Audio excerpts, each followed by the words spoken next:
back to Both Sides Book Club. Happy New Year! I know, and Happy New Us. We are so excited to be back. We have missed you guys so much. I know we keep saying that, but honestly, we have. We really have. So thank you again so much for your patience and just loving on us from afar, but we are here. And a reminder, we've got a new format now, so we're reading just the one book a month. For now. But we will still be delivering you some epic content. So, basically, our first book back, which we gave to you guys just before Chrissy, was Before You Knew My Name by Jacqueline Bublitz. And what a book to start with. We love this book. Yeah. We really loved this book. Now, this book definitely delivers some heavy themes. So, you know, we're not going to enter Both Sides Book Club without something to unpack. But basically, for those of you who have not read the book or would like a little bit of a refresher, the book is about two girls, Ruby and Alice. They both are in New York at the same time, except Alice is dead. She was murdered. And that's not a spoiler. We know that right from the start. Very start. And basically, it's not just a whodunit book. There's a lot more to it. And we hear Alice's voice throughout it, and we also see Ruby go on a new discovery of self, and also to try and find out who Jane Doe Alice was. So we're very excited because this episode we are speaking to the author, which is just the best thing ever for our first episode back. Because we love talking to the authors. Yeah, we do. We really do. Any authors out there, we love talking to you. All right, guys, so let's hop on to it. Hi, how are you? Hello, I'm good, thank you. I'm a little bit hot over here in New Zealand, but good. Good. It's so lovely to meet you. Yeah, you too. Welcome to Both Sides Book Club. Thank you for having me. It's been a while since we first discussed catching up, hasn't it? Yes, it has. A few things have happened in between, like a human being. That's pretty massive, and it's nice to have something, really positive happen. Across the last few months. It's been quite the time, hasn't it? I think so. I think that's probably the saving grace for 2021. Actually, was Pippi being born, and that's cute. Yeah, we can't start the episode crying. Right? That's just so we can. Yeah, we intend to go on. Exactly. I cry everything. So I cried I cried watching Adele before crying. Adele was crying, apologizing. Then I cried because she was crying. So let's just get right into it. That's amazing. So as you said, I mean, it's been a few months since Before You Knew My Name was published. It came out mid last year. Now, we read the book before it came out. And then obviously we went on our break, and our break ended up being quite a long break, but we just loved the book so much. And we felt the book had such great legs that it was not a book that would only last for a couple of months and then be forgotten. Thank you, because you never know. I'm brand new to this. I thought you just had a moment in the sun, kind of, your 15 minutes or something, and then that was it. So it's been a great joy to learn that it's not really how the book industry works. Yeah, and congratulations. QBD Books recently voted it as their favourite book of the year, which is huge. It's major. Which is amazing. I mean, you're a debut novelist. That's pretty amazing. So how does it feel? Have things changed in the last few months for you? Yeah, I mean, time has gone, sort of lost its meaning, or got a whole new meaning, doesn't it, in a pandemic. So I just, for example, today saw that it's only a year since Joe Biden was inaugurated. I'm like, how is that possible? And then got me thinking, it's not even a year since my book came out. Actually, it came out in May, I think. But it feels like years ago in some ways. And then still every week, maybe not every day anymore, maybe close to a few times a month, something surprises me, usually pleasantly, about the industry, because I'm not even a year old when it comes to having your book out there. I mean, things like the QBD announced, which I was so grateful for, and they've shown me such wonderful support right from the beginning. And again, you never know, and if you've not done it before, you don't know how the book's going to be received. But that was something I knew about, like maybe around September, and you have to keep these secrets. And the book industry is all about, like, you know, and they're usually like the great things are what you have to keep secret, because it's okay to share that, you know, you've the rejections and things like that. And that was just the loveliest secret to keep. And then the sort of countdown. And then what usually happens, the same with the cover reveal and things, is that I'm paying attention to something else. And then I check my Instagram or Twitter and I'm like, oh wow. Oh, there it is. Like, it's out there. So Totally. yeah, it's all been quite the ride, and I'm really grateful. I can imagine, especially like if you, being a debut novelist, I'm sure you're probably sick of everybody calling you that. It's sorry to put any sort of titles on you. You're a beautiful writer. But I can imagine if you've spent months, or I'm not sure. Actually, how long did it take you to write the novel? So Before You Knew My Name had it sort of from the original idea through to publication was about 6 years. Oh, wow. I wasn't in the industry in any way, shape or form. Yeah. The industry. I had an idea in 2014, and then published 2021. So that's a long time to sit with something. Amazing. And the actual publication process really kicked off pretty much at the same time as the pandemic. So it's hard for me to forget. Of course. And that, so it happened, it was a really slow process right from 2014 through to 2020. And then within a couple of weeks, I'm clicking my fingers ineffectively here, I never can. That it really took off and happened really quickly. Which I'm also learning is how it can work. It's very cyclic, and you have long periods where not much is, you do the work, do the mahi, as they would say over here, and then it all happens at once. And then, well, that's exactly what I was going to ask you, because you've as you've just said, you spent 6 years writing this, and now all of a sudden you're kind of like in your own world, in this book world, like writing your own book, and then all of a sudden you're projected across social media, across all of these different interviews and all of it. Like that, how have you handled doing that contrast? I'm just curious. This isn't part of the question. I'm just curious. Yeah, it's vaguely terrifying at times of the public facing stuff. And I had nothing in my prior life to prepare me for that, other than I used to be an account manager for Seek, and I used to go into rooms full of strangers and have to sort of woo them or win them over with my charms. But talking online advertising, jobs versus your heart and soul that you've poured into a novel, and also sometimes some pretty deep or in-depth questions given the subject matter.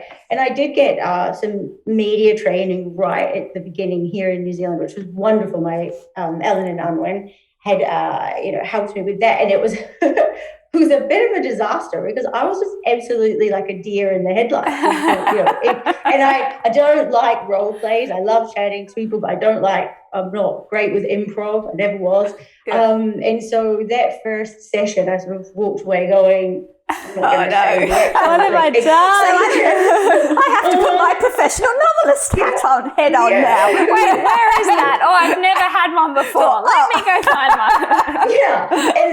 And the really the funny the thing is the question that trips me up the most, other than tell me about your book, because it's actually quite hard to condense. Of course. I think I'm good at it now, although don't test me today. It's been a while. It's like the mock question was tell me about yourself, and I'm like silent. So I'm just looking at the white which bit? So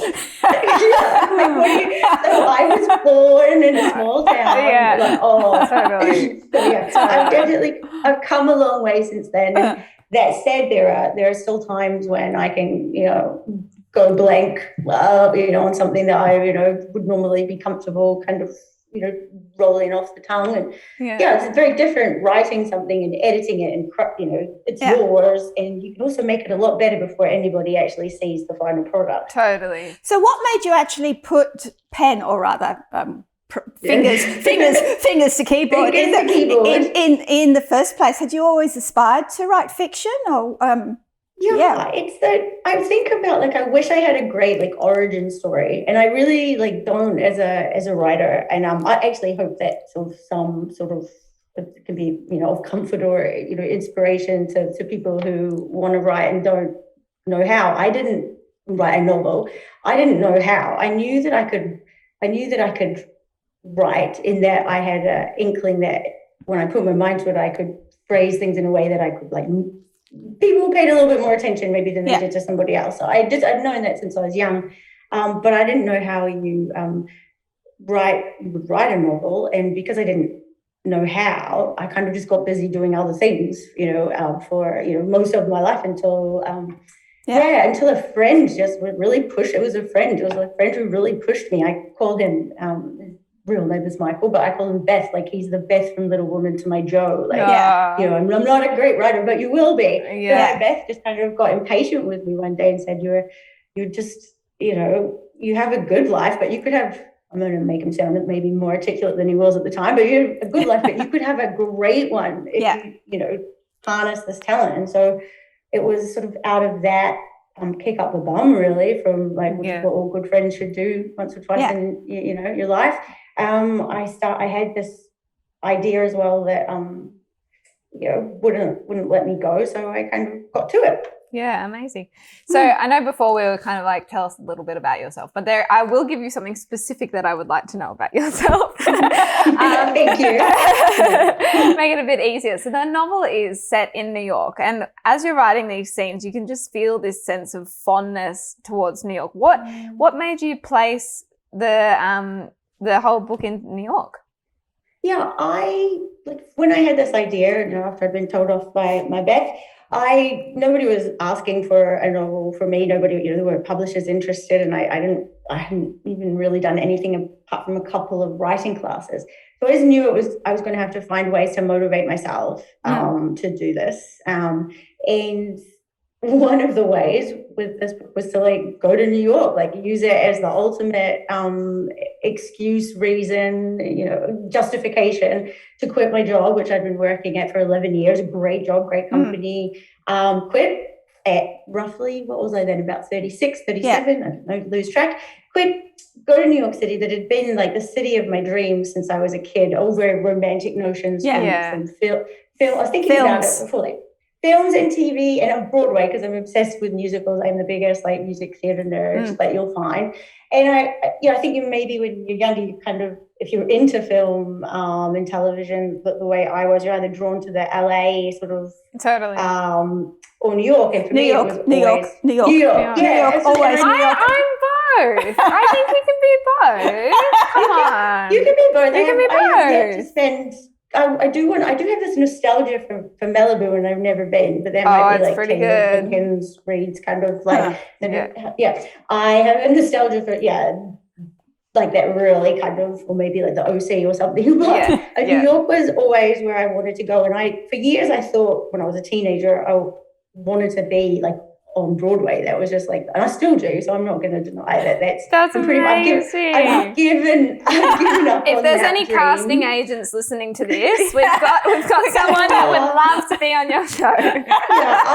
I settled for just being let into like a theatre like after hours one day to have a wee scene or something. I didn't have the chops. Didn't you used to work in theatre? No. No, you used to sit behind stage, didn't you? Oh, when you were at school. That was when I was at school. Oh, sorry. Carry on. No. Mum loves musicals too. I love musicals too. Oh, yay. It's such and they actually, so much of my writing, there's lots of little Easter eggs in there about musicals and like the kind of the lyricists that I kind of grew up admiring and listening to how you can tell a story in a song like that's a really short amount of time to catch someone's interest. Yeah, New York was really self-serving and about motivating myself, but it also made sense for what the story was becoming, which when I realized I was going to have a Jane Doe aspect in that Alice, it's not a spoiler to say that she's a Jane Doe for much of the story, and it didn't feel possible in Melbourne or Sydney. I wasn't going to write about New Zealand because until recently I hadn't lived back. I wasn't going to set it here. I hadn't lived back here as an adult. A long time. I certainly have now. Thank you, pandemic. Yes.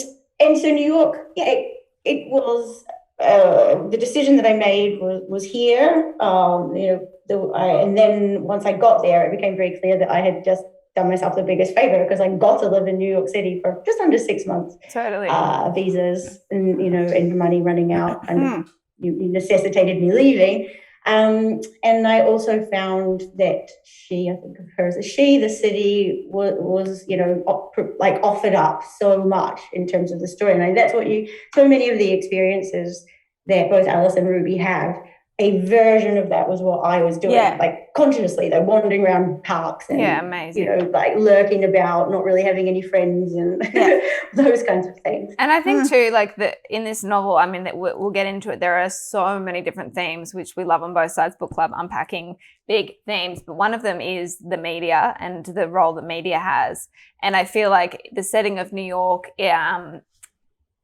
what's the word? It explodes that you've seen movies or read books about New York and the media, and you've seen all these series on how much the media can affect different people. And I feel like that perhaps lends itself a bit.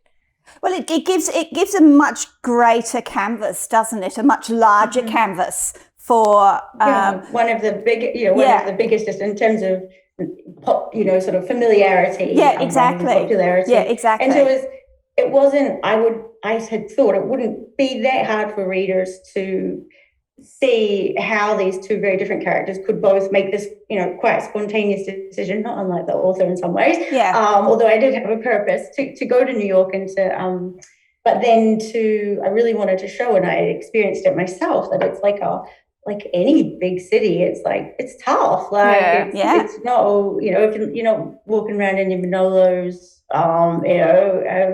Carrie Bradshaw style, although you can have your moments. It's a tough city to live in as well, and everyone is. I don't know what I was going to say, is it a generalization, but I'd say no. Pretty much everyone I met there was hustling for something. Yeah, for sure. For whether it's some space or fame or whatever. So it was a perfect city. I love it. I can't believe that I have not been able to go back.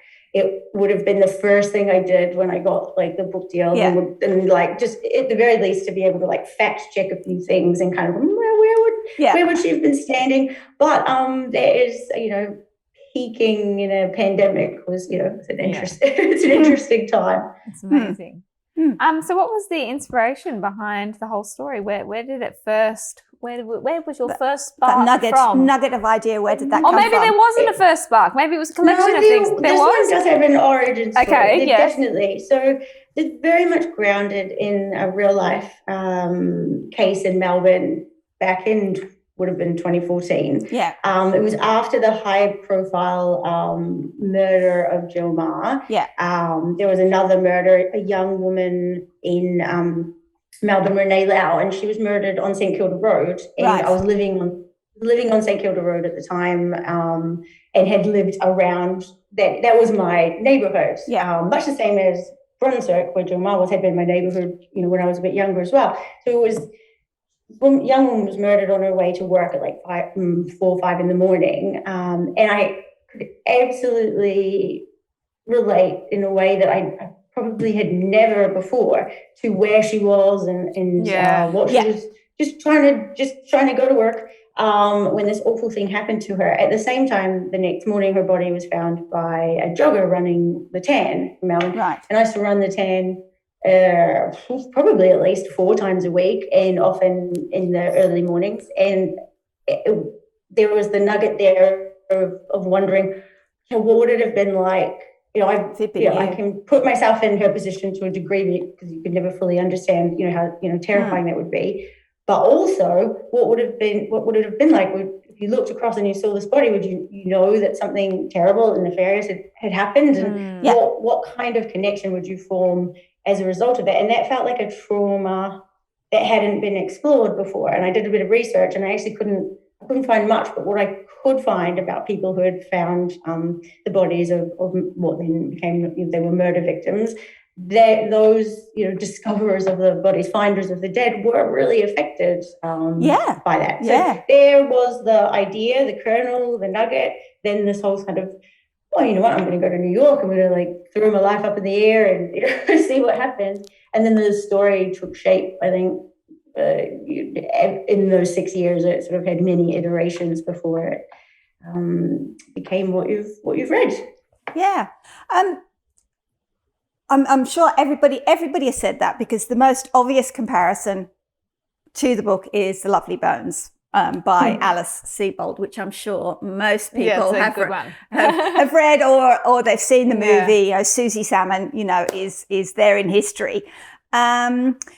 It was was it a little bit risky to have you know, a dead girl narrating it in that way? Why did you choose that particular form? Yeah, a really good like way to it's a really good question in the sense of the risk also. Yeah, the risk around not just having a dead girl narrator, which some people, you know, can lose, you know, their suspension of disbelief, but also to not go too close to the Lovely Bones. While it is obviously and unashamedly an homage to that book in some ways, and an answer to it, you know, call and answer in other ways. Like I pitched it as the Lovely Bones for the Me Too era. So I never shied away from the fact that I was writing a story that, you know, had very much had similarities and honoured the things that I had loved about the Lovely Bones, but then aimed to sort of, I guess, ground it in a kind of reality that perhaps the Lovely Bones, assuming that most people have read it, doesn't, I don't think, you know, apologies, spoilers for anyone who hasn't, it's been out for a while now. Yeah, if you haven't sucked in, go read it. There's a version of heaven in that, you know, there's Susie Salmon is watching on from heaven, and it veers into some territory in the second half of the book. Yes. And as I loved that book, and I loved it, and Alice Sebold is such an interesting, slightly currently topical character, but I loved that book. I didn't know anything about it when I first read it, and I was really moved by what felt like this sort of hybrid literary and commercial story. Like I felt like I was in my early 20s. I'm like, well, I can understand this, but also feel like I'm learning something and feel clever without kind of going, oh, this is a chore to read, which might let you in on some of my reading habits. But the risk, the risk I think was mitigated in terms of comparisons to the Lovely Bone by me completely owning that from the start and being very sure of where my point of difference was. And that is around the fact that I'm not trying to answer what happens in the afterlife in any way, shape, or form. I'm actually, if anything, you know, stuck in an endless loop of questions around what happens after you die. Yeah. And also to bring Alice Lee into the story as sort of the anti-Susie Salmon, in the sense that she's only a few years older, but she's a world away from her in terms of her choices that she's made and the life that she's lived. Susie Salmon, you know, died dreaming of her first kiss, and whereas Alice is a lot more experience than that. Life experience. Yes. Actually, did the name Alice was that an homage to Alice Sebold, or was it? Isn't it? I didn't even make the connection till later. And I actually initially I had called her Alice Liddell, I think, if I've got the name right, which was the real life name of Alice from Alice in Wonderland. Yeah, that info. And that was because I was fascinated by Lewis Carroll, how he had these sort of young women that he he revered in some ways, but also there was something slightly something weird, odd, and yes. And so I had called, and there was this quite overt referencing to that initially, and in the edits, all that stuff comes out, and all this stuff where you think you're terrifically clever because you read an article or a book about something, and that all kind of got peeled back. I could never not call her Alice after that. Like, it just suited her. And I did see her as the kind of Disney sort of blonde hair, blue dress. I always knew she needed to look like that anyway, but I do see her as a bit of an Alice from Wonderland. Amazing. So just before, I want to kind of circle back because we're just about to probably go into some of the themes of the book. But I was really interested by what you sort of said before about paying homage to the Lovely Bones, but making it more of the Me Too movement. I've read in articles and interviews that you've done, and I hope you don't mind me saying that you're a very strong feminist. And I was wondering if you could kind of talk about some of the themes in this book that you really hoped came across to the reader. into feminism, I mean, I think I'm only, and you learn more as you go, and I consider myself learning intersectional feminist. Gosh, it's a mouthful, isn't it? Yeah, no. Considering that as a whatever bit of term, middle class white woman living, where I do in New Zealand, that I come from a certain place of privilege, and so my sort of activism, I cannot speak for other women who Absolutely. have these intersections of identity that will, impact them in ways I could never imagine. But for me, it's always been sort of the rub growing up. Like, why can the boys do that and not me? And it was, I'm not an academic feminist in that I haven't studied it, but it was quite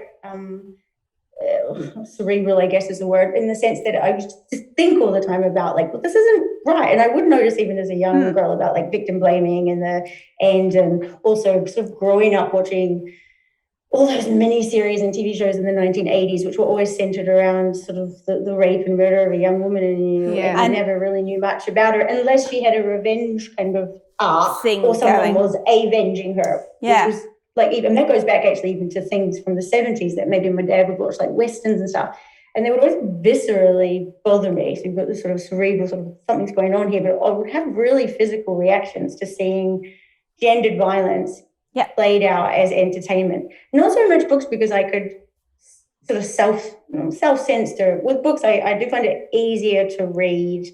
I don't enjoy like gruesome depictions of violence, but it'd be easier to read than watch. I agree, because you can censor it in your own imagination, where you can't really. And often you actually get more about the female characters' personality and motivations in a book, whereas when it's purely visual, then often you're right. What you just see is a young girl in a miniskirt, acting provocatively. That's it. And then what? Yeah. And if they do depict violence against her, it is filmed. It can't not be filmed most of the time in a non sort of voyeuristic way. And so coming into this story, I knew that I wanted to sort of challenge those things. Like I knew I was necessarily going to be having to write about some like terrible things if I was to fulfill the premise, which is that a young girl is raped and murdered and her body is found by somebody. There were so many traps I could fall into, or so many tropes, or so many ways that I could do it that would, if I stopped and thought about it, as I was creating, like, would I be comfortable, like, watching this or reading this? And do I want to sort of add to that discomfort for other people? No, I don't. So I need to find a way to do this. And I had to be really pushed to include, not really pushed, but I had to be pushed, so dramatic, to be pushed to include some of the sort of more details about what does happen to Alice, because I think I've learned that it was important to her to own, what happened to her, and not just sort of, there's a part in the book where she says, I don't feel like telling you anything else. Yes, I was going to ask you about that. I saw that as a big word that, sort of comes with feminism or any kind of ism would be agency. And so what I wanted to give Alice was agency, and that would mean her deciding what we knew, and when she was ready, like with anyone who sort of retells a trauma, or many people who retell a trauma, it doesn't all come out at once, or you don't. And then sometimes you actually need to say the worst thing that happened to you in order to like, move past it, not just just to live with it. So so there, the feminism is like this thread, a through line through the book. But as I've said a few times, it's not me with my my placard kind of, which I've got a few, I'm sure. I've got a few slogans, and I've gotten to a few arguments in my life. But for this story, I wanted it to reach as many people as possible. Yeah. And without sacrificing sort of its intent or watering it down. Absolutely. I also knew it's not non-fiction. So, and I haven't earned the right to write a non-fiction story about, a novel book about this kind of stuff. Was hope one of the themes that you had? I read an article that you wrote, that you were interviewed by The Guardian, and it said if I gave the dead a sense of consciousness, perhaps you would rethink how you live life. And I'm just wondering, like, that's a very hopeful statement. And I just wondered if giving Alice that voice did allow a sense of hope for the past. Yeah, I think, through the many iterations of the book, probably there were bleak versions, and there were, when I sort of chiseled away. And obviously you've read a few of my interviews, so you would probably know that my dad died right before I did a final edit of the book. And I think infused into sort of Alice's story and everybody in her orbit is confusion, but also a little bit of optimism or wonder, or this idea that she is more than the way she died, and that she might not actually be, whether whatever you believe, that it might not actually be the end that we know it to be. It might be, but it might not be as well. So I think that sort of leaving that open was where I see the hope for the reader come in when it comes to sort of matters of life and death. But Alice herself as a character, I always knew that she was going to have like gumption, word, but she was going to be really positive, and she was going to be someone who could dust herself off and like try again. And she would have done that her whole life, and no doubt she would have continued to make really silly decisions. But we all know that person where you're like, oh my God, that drama you just got yourself into, or somebody, and in many cases, somebody has taken advantage of you and your openness. But then they bounce back and they, go off to have, another grand adventure. That's Alice to me. So yeah, she's inherently hopeful. I think, I agree. I mean, I think that's the beauty of Alice, is that even though she's the victim of murder, she's actually not a victim, because she's had a dreadful life. So many things have happened to her. So many things at her. I do. Exactly, so many things, but not unrealistically, I don't think. I mean, you could totally see that this was a trajectory that a young girl's life could follow. But she made conscious decisions to extricate herself from bad situations, with that sense of hope and sense of optimism that things would get better. And so she went on to the next thing and to the next thing. And yes, obviously her life was cut short, but there is that optimism and that strength and the drive that comes through in her character, even after her death, because in a way she is kind of orchestrating Ruby. Which is like such a metaphor for life. If you've got to have that optimism and that drive, no matter what your situation is, to keep pushing through. Sure. And I, on a sort of slightly definitely a sad, sort of darker level, I wanted to sort of demonstrate as well that like bravery can come at a cost for young women, and not just for young women, but in the context of what we're discussing. This is very centered around young woman, and so your desire for autonomy. And I moved to Melbourne at 18, pretty much on my own. I had a friend there, and the kind of chaos that that I got into, because I was too young to be living on my own in a big city, and I would have to walk the streets at night if I wanted to have a job and do the things I needed to do. I would have to walk along Spencer Street or down to East Melbourne along the train tracks. And so my desire to live in the city and reinvent myself, was so much to reinvent at 18 when you're me, nothing at all really. And to be brave, and there was the risk that came with that. I wanted to explore that with Alice too, because the qualities that make her who she is make her vulnerable. And to have the reader go, well, is it Mr. Jackson because of this, or is it Noah? Is it like because she's let her guard down? That was a really conscious thing to play with as well. That it's not. It's far harder than it should be to sort of navigate your own safety and have freedom. 100%. As a young woman. Like I've had an experience. I had a really awful experience on just the bus in London, and I got on the bus and I had this guy who was in this Adidas trackie, and he pushed me up onto the glass, and I had to nobody on the bus was helping me, and I looked very, very uncomfortable. Nobody helped. I had to climb over the top of them to get out, terrified that he was going to pull a knife out or grab my arm or whatever. Ran down the double-decker bus to this. I stood next to the driver, petrified. got out, and then he followed me and chased me down the street, and I had ran into the tube station where I knew there was a camera and just stood there underneath the camera like petrified until he walked away. And I think that's why this story, even though yes, you. It made me feel like teary. We joked before. No, and I speak to my girlfriend before we were recording about like tears or whatever. That's such an intense story. Yeah, I called my partner on the phone who was in Australia asleep. I was there by myself for work. And I called my partner on the phone and he was fast asleep. I'm like, hi, babe, I'm just on the bus. I'll see you in 20 minutes. I'm getting off at this stop, blah, blah, blah, blah, blah, blah, blah, because I was meeting a girlfriend. So I was just pretending that somebody knew that where I was going just in case. But the fact is exactly what you said.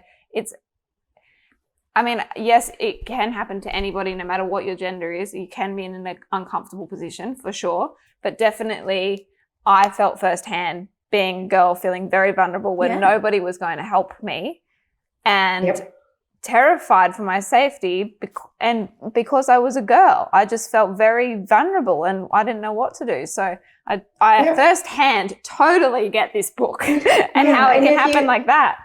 Yeah, it's such a terrible, I'm so sorry that happened to you. And if it hasn't happened to you, you've seen it and been inundated. The last couple of days, there's been some really terrible stories, whether it's like young, little girls or in Ireland, we had another young woman like murdered going for her run. And the story, it's something that the book deals with, like the stories we hear about, let alone the ones we don't. Many stories we don't. So you can live with a kind of conscious, like a fear, is this the time that it happens to me? And it's something I used to think about quite a lot. Okay, is this the time? Nope, that guy is like sped up and walked past me because he knows that I'm uncomfortable on the main road, which is near where Renee Lau was murdered. And you'd have to walk that strip to get from the bar. I suppose you didn't have to go to the bar, but it's nice to be able to go to the bar with your friends.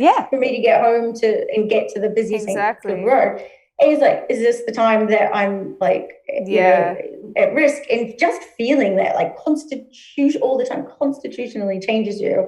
And then the more that, your world broadens, the more people you meet who tell you stories like yours and the whole spectrum of kind of, whether it's strangers or their own partners or family, the things that happen. And so I'm an incredibly optimistic person myself, but I'm also like a realist and back to when I was a little girl, the things that would just bother me, we've all seen too much, and it doesn't seem, not even a freaking pandemic seems to change.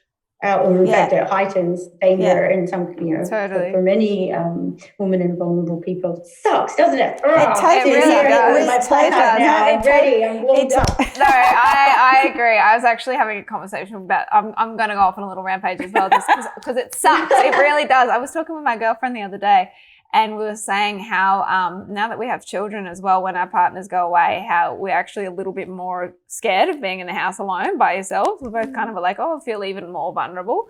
And it's funny, we were explaining it to our partners and they're like, really, wouldn't you feel more protected because they'd wake up? And you go, no, it's again, I'm cautious what I'm saying here, but there is just that difference when you feel like you are more vulnerable compared to, say, my husband who can protect himself a lot easier. There is a difference. I've mostly lived on my own over the years, but also had some great housemates. And whenever I've lived with a guy, like one of the things, bless them, they don't lock the door. And I know. Like, you didn't lock the front door. And then apartments or in cities and stuff. So like, you didn't lock the front door. Oh well, sorry. And I'm like, and that would just be something. Or the story I like to sort of tell around that kind of, just to use as a really gentle example, is when I spent some time in London and the Elephant and Castle. Yeah, it was a long time ago now. And my dear friend Erin had a flat, And he was like, it's so good. It's so safe. He's conscious of these things. He's really, really conscious in the sense. He's like, it's so good. It's like close to the station. And so you'll be able to pretty much just come out and cross the road and be home. So, and then what he failed to mention was there was like the worst and scariest underpass. So yeah. You but you had to go through the underpass. No. Explaining that to him, I'm grateful for the wonderful men that I have in my life, and that he was like, I never thought of that. Never thought of it. I mean, of course you didn't, and that's okay. But yeah, that's the most terrifying part of my day, given that it gets dark at 3:00. Yeah, it's actually got to walk through that. Totally. Yeah. So yeah. I feel you. I think one of the things I love most about the book, and again, this wasn't actually on the questions that we gave you, so we're just free. We're just you're warming me up. We're just exactly.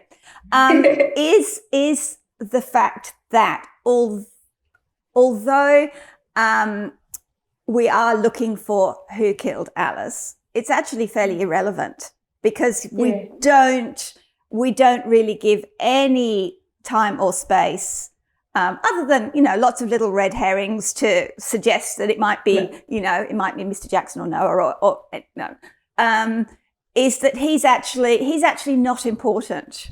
What actually is important is getting Alice's backstory and the connection that she has with Ruby.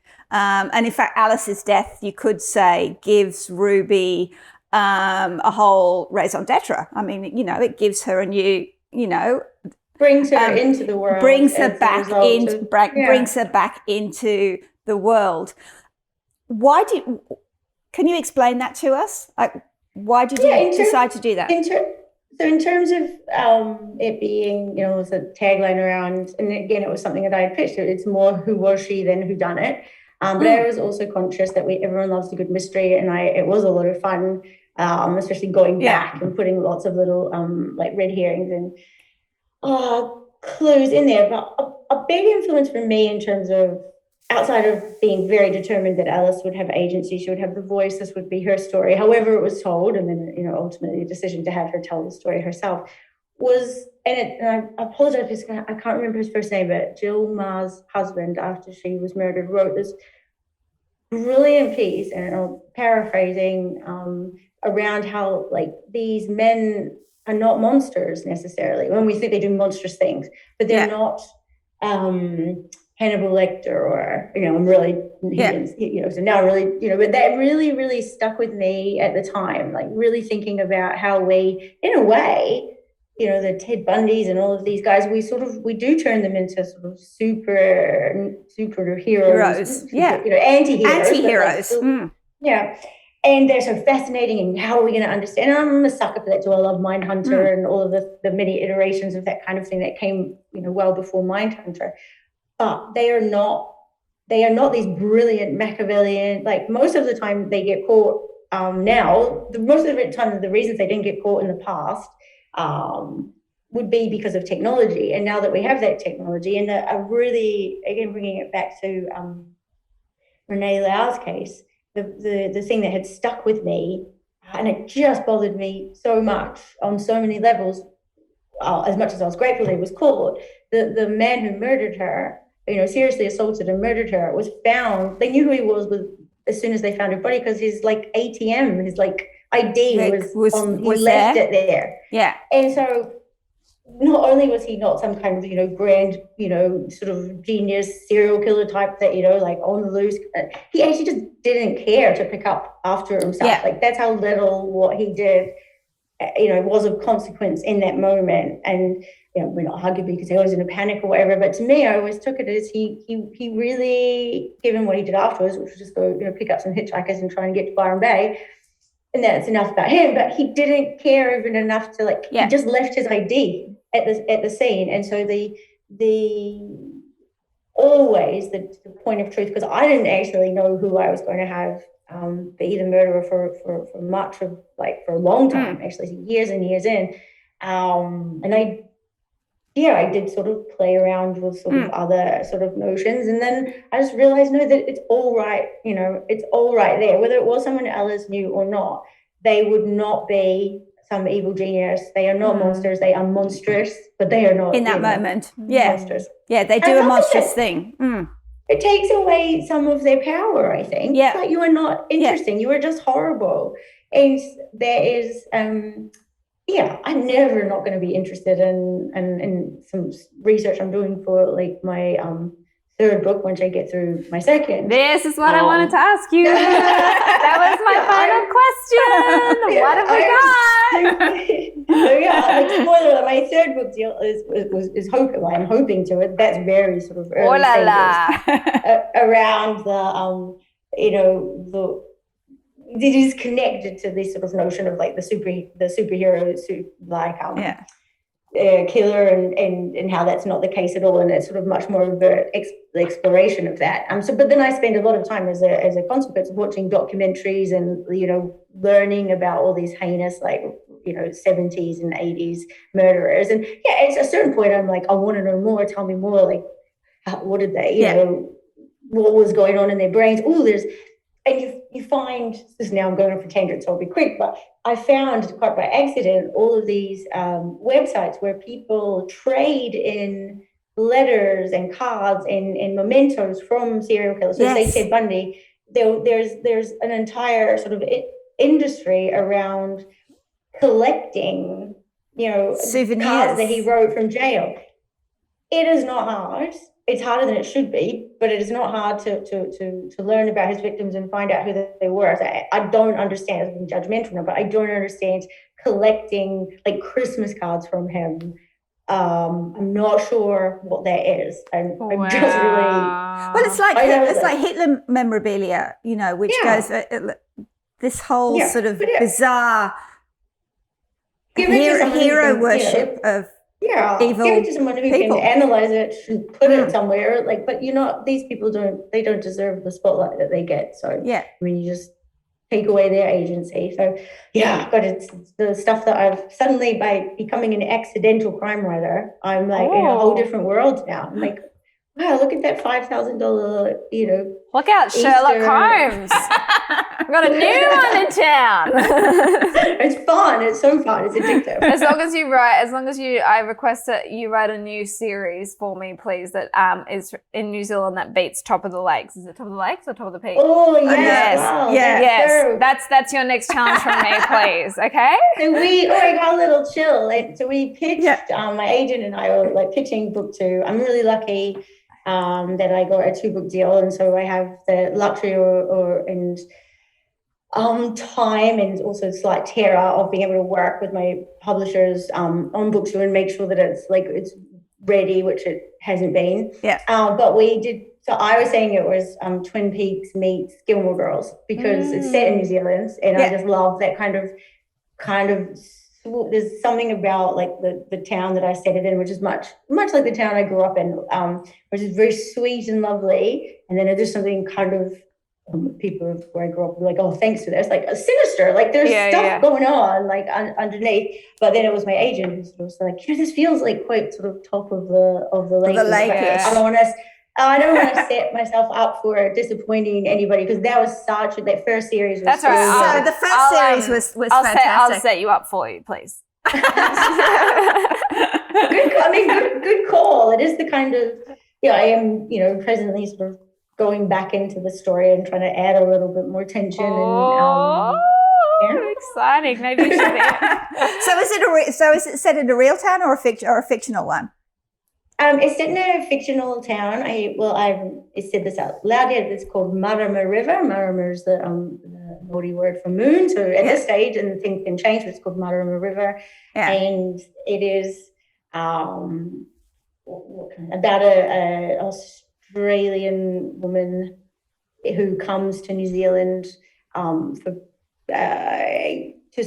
solve a bit of a mystery, but really she's the mystery. I'm just trying to think what I can say. This one's a lot harder also to pitch without or talk about without. So before you name, it's about the connection that forms between a dead girl and the woman who finds her body. Nope, that's right. Nope, I don't want to know. I just want to see it and read it and devour it. Okay. I was just working on the synopsis. Get to I don't normally do synopsis.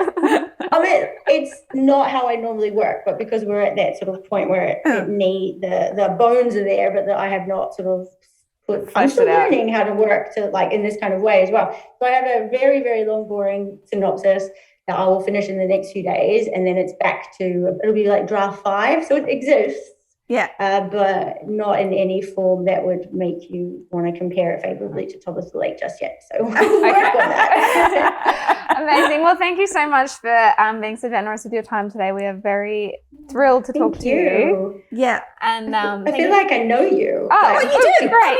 Like chatting. Yeah, I was like, actually, as soon as after April the 30th, we're straight on a plane. When the borders.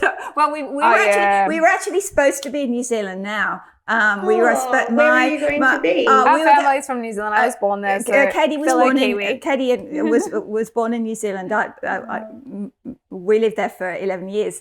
But my niece was supposed to be getting married tomorrow. Oh wow! No. Next Saturday. Yeah. But in Tauranga. But obviously, it's now been pushed back to the end of the year. Pushed back the second time to the end of the year. But we can't wait to get back to New Zealand. Yeah, I'm supposed to get back to Oz next month. But that's not, unfortunately, with the border still like closed and all of the things that do, understandably, but also frustratingly, what's going on. I won't be getting back in it. I managed to sneak over to Oz in June, just when the Trans-Tasman bubble. Yeah. And I cried and cried. It was Sydney. I didn't get back to Melbourne, which is, so I still haven't seen my friends. So it's 2 years next month since I said, see you soon. Yeah. And then, March 2020 hit. So we will no doubt, I want to hear all about that trip actually. And hopefully we get to do that sort of crossover where you come here and I get to get back to Oz. Yeah. Beautiful. Well, thank you so much again. Thank you so much again. Loved your book. Can't wait for number 2. Yes. Yay, you're motivating me. Thank you. I believe the episode is out on your birthday, so happy birthday. Thank you very much. 45, whatever. I don't know what that means, but 45 and fabulous. 45 and totally fabulous. Oh, you have to run a marathon. What? Have you run a marathon yet? Because you're a runner. I run, but I run like 6K. So marathons are probably a little bit. No. When I turned 45, I went, I'm not middle-aged. I'm going to run a marathon. So this is your challenge, Jacqueline. We are so bossy. We are so totally bossy. This is your challenge. This is your challenge.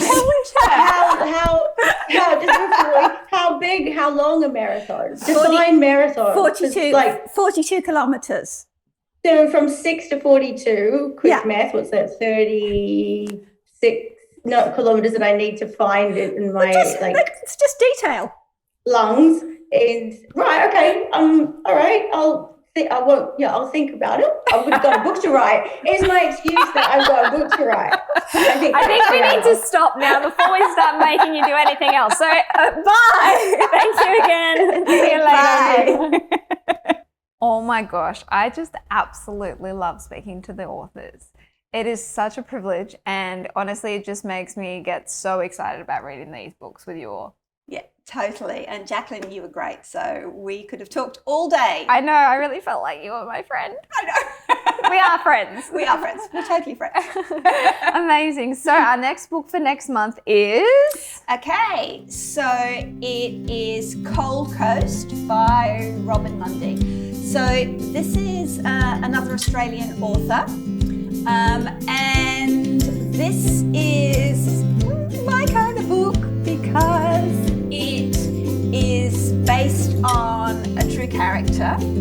It's set in the far north of Norway on an island called Svalbard in 1932, and it's about the story of a young woman, a widow called Wani, who becomes the first ever trapper on the island in an entirely male domain.